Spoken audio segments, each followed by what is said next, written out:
아마 우리 김경수 씨님도 비슷한 생각이신 것 같아서 정치 문제로 좀 넘어가겠습니다. 네, 네. 바로 해야 할 일 정치 문제로. 저는 이 첫 100일이 그 제7공화국을 여는 새 공화국을 준비하는 기간으로서 대단히 중요하다고 생각을 하고 있습니다. 개헌을 위한 절차에 바로 돌입하겠습니다. 그리고 이 권력구조 개편, 그리고 제가 늘 주장했던 것처럼 다음번 총선과 주기를 맞추기 위한 임기 단축까지도 하는 그런 것들. 그리고 아까 김경수 우리 후보께서 잘 지적해 주시고 저도 동감합니다만 5.18 민중항쟁의 헌법 전문 수로, 또 세종시 수도 이전 문제, 또 저는 그 경제 개헌도 이야기를 했거든요. 그래서 이 정치 쪽에 있어서 대통령이 되는 분이 가장 먼저 이 100일 동안 해야 할 일은 어떤 걸 생각하시는지 이 대표님 말씀해 주시고 우리 김 의원님 말씀해 주시면 어떨까요? 저는 개헌 문제를 그렇게 시급하게 해야 되는지는 좀 의문입니다. 개헌은 해야죠.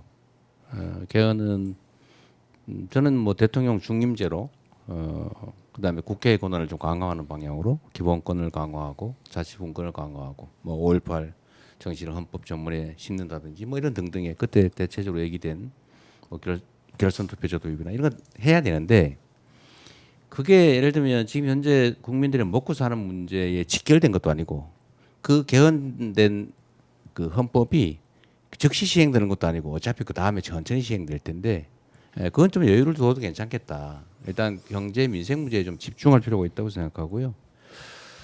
정치적 영역에서 해야 될 일이라면 당연히 사실은 국회 그 중에서도 야당하고 많이 만나야 되지 않을까요? 물론 뭐 국회가 우리 민주당이 다수당이기 때문에 뭐 업무 효율성이 있긴 하겠지만 지금 우리가 극복해야 될 가장 큰 과제가 이 국민들 사이의 분열상 이걸 극복하는 거예요. 소위 통합이 가장 큰 과제인데 그러려면 야당이든 아니면 전문가든 뭐 국민들과 토론 시간을 많이 가져야 되겠죠. 알겠습니다. 그 이 저한테 후보님, 답변 주자. 네, 제가 잠깐만 그 이 후보님 말씀에 네, 네. 그 조금 더 토론을 하고 싶어서 네. 이 후보님 그 말씀에 대한 제 의견을 말씀드리자면 네. 먹고 사는 문제 제일 중요하기 때문에 이제 경제 얘기를 제가 했어요. 네.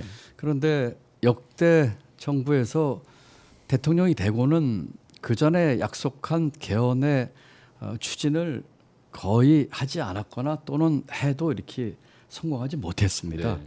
그렇기 때문에 개헌을 천천히 시간을 두고 하겠다든지 또 지난번 토론 때처럼 대통령실이나 국회 세종 이전은 일단은 용산을 썼다가 청와대 갔다가 하겠다든지 하는 거는 자칫 국민들이 보시기에는 임기 내에 안 하겠다라는 말로 들릴 것 같아요.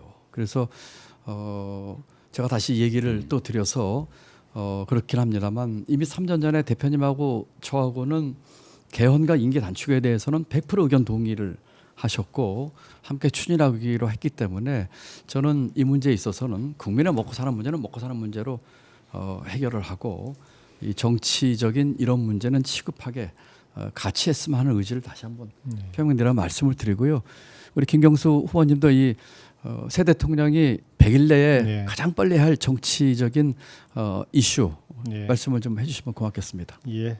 우선 개헌 문제를 먼저 말씀하셨으니까 그 부분에 대한 입장부터 먼저 말씀드리는 게 좋을 것 같은데 저도 개헌이 대단히 중요하다고 생각합니다. 근데 문제는 개헌 논의의 전제 조건은 개헌에 논의하는 정치 세력이 절대 내란 세력과 동거하는 정치 세력과는 개헌 논의를 당장 착수하기 어렵다는 겁니다. 지금은 국민의힘이 대선 이후에 가장 먼저 해야 될 일은 윤석열과의 동거를 끝내야죠. 헌법 파괴 세력하고 함께 동거하면서 헌법을 새롭게 만들자는 논의를 어떻게 합니까?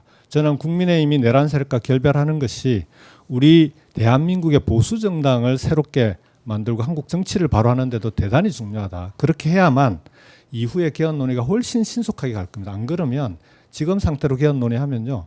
지금 헌법 파괴 세력들하고 함께 개헌 논의해 보십시오. 그게 제대로 되겠습니까? 한 가지만 더 말씀드릴게요. 3년 임기 단축 부분은 저도 이제 그 고민을 많이 해봤는데 이건 조금 신중하게 접근하실 필요가 있지 않을까. 왜냐하면 만일 이게 확정되면 심즉시 레임덕에 들어갈 우려가 있지 않을까 하는 그런 걱정이 좀 있습니다. 그래서 이 부분은 개헌 논의 과정에서 우리가 좀 신중하게 접근해야 되는 것 아닌가 이런 생각을 합니다. 그 임기 단축 부분에 대해서는 저도 제 소신을 다시 한번 네. 말씀을 드리고 싶어요.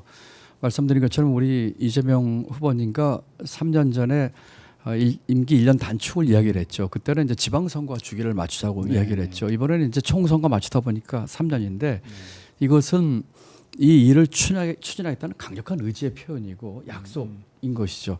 그때 대표님, 저 후보님 기억나십니까? 저하고 그 합의서에 사인하시면서 이것은 저와의 약속이 아니라 국민과의 약속이라고 하셨고 같은 생각이셨고 지금도 같은 생각이라고 저는 믿고 있어요.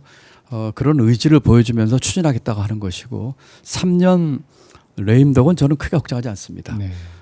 어차피 우리가 가진 권력 먼저 나눠주고 내려놓고 진정성 가지고 해야 할 일들 개헌, 검찰 개혁, 기득권 깨기 쭉 나가면 되는 것이죠. 예. 우리 알겠습니다. 이재명 후보님께 짧은 거 하나 여쭤보겠습니다. 오늘 뉴스를 나오기 전에 봤는데 보수 유튜브 만나가지고 친일파 과거사 문제 모두 덮으려 한다 이런 이야기를 하셨다고 그랬는데 저는 뭐 사실 같지가 않은데 이 얘기는 어떻게 된 것인지 얘기를 해주시면. 네, 그래서 간단하게 말씀드리면 그게 중간 생략이 된 거예요. 지금 이념 문제나 이런 것들로 너무 분열되고 대결이 격화돼 있는데 지금은 사실 먹고 사는 문제에 집중할 때다. 그런 문제들은 가급적이면 좀 지금 단계에서는 알겠습니다. 이게 빠져 있다는 말씀드리고요. 네, 네, 알겠습니다. 30초는 보장을 한다니까 제가 얘기 조금만 드릴게요. 지금 15초밖에 안 남았어. 네. 아니 개헌 얘기는 아까 말씀드렸지만 상대가 일단 집권을 하면 상대가 반대하기 때문에 안 된 거지. 문재인 대통령도 개헌하려고 노력했어요. 그래서 원래 빨리 해야 됩니다. 알겠습니다. 예, 예, 제 시간이 없습니다만 이 친일파 과거사 문제는 모두 덮으려고 한다는 거는 저는 뭐 우리 이 후보님 그 본래의 마음은 아니라고 생각을 하고 있고 모름지기 지도자는 이런 것에 있어 역사관과 또 이런 문제에 있어서 확고한 중심을 잡아야 한다고 생각을 하고 있습니다. 감사합니다. 네.